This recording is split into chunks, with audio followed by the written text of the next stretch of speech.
9. The Lord grant that you may find rest, each in the house of her husband.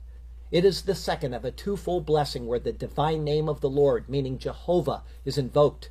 Instead of saying, may God do these things, she again, this second time, invokes the name of the Lord Jehovah.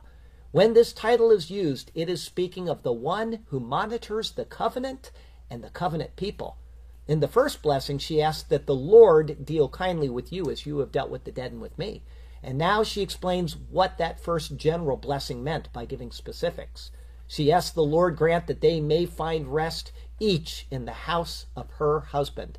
The term the house of her husband then is used in a locative manner. The natural but unstated question would be, where will they find rest? And the answer is given. The place where you will find rest is in the house of your husband. What she is implying is that they have tended to her with the same care that she had when her husband died, and then her sons had died as well. Her petition is that the Lord would repay them in kind for this kindness. Understanding this verse right here in connection to where Ruth ultimately finds rest, and what it pictures is one of the secret keys of the book of Ruth, and it is ultimately pointing to our own place of rest, united with the person of Jesus Christ. The 4th chapter of Hebrews shows us the fulfillment of this petition of Naomi for her daughters as fulfilled in him.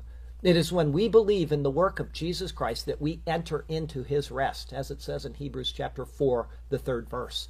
Understanding this gives us an advanced insight into what the book of Ruth is actually picturing. Verse 9 continues, so she kissed them, and they lifted up their voices and wept. In the customary Hebrew way, there is a preposition before the pronoun, and so it reads, Vetisak la hen, and she kissed to them. It shows the passionate imparting of herself to these two cherished daughters-in-law. And in response, it says that they lifted up their voices and wept.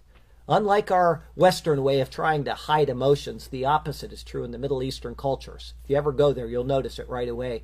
There is an unbridled showing of emotion during instances like this, and the term lifted up their voices and wept is certainly not an understatement.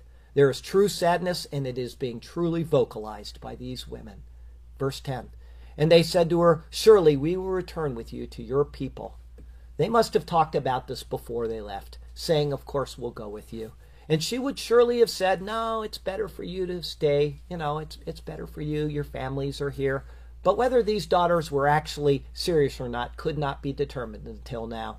Were they merely being polite and respectful? Or did they really, really, really intend to go all of the distance and start a new life in a new land? Where words fail, actions will tell the truth, and it is now time to determine which is which.